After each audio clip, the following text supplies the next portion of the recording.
greenhead is a biting horsefly. Wherever there's salt marsh, anywhere in the United States, and in fact anywhere in the world, you can find greenhead flies. There's evidence that they've always been here.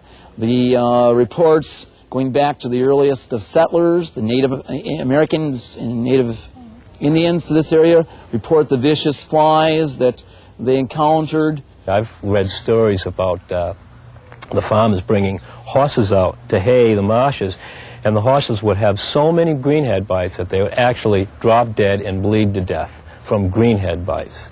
And there's documentation on that, and that's how bad it used to be.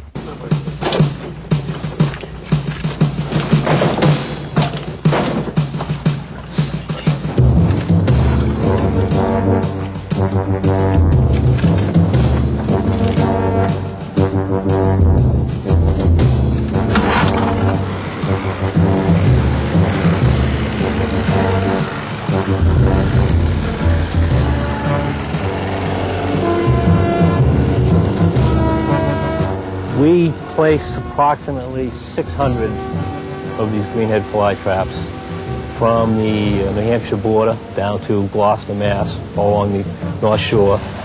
We generally start the first week in May, and it takes us approximately 6 weeks to get them all out.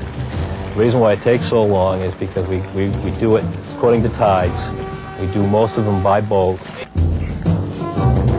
We found that the flies would take natural sort of areas to move. Their flyways were sort of developing.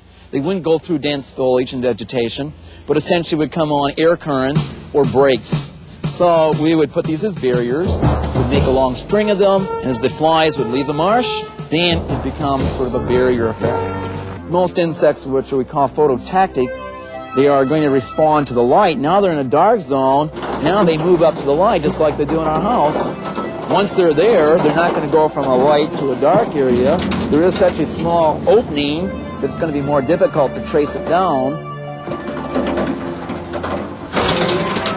We have found temperatures of 140 degrees at this height on the salt marsh.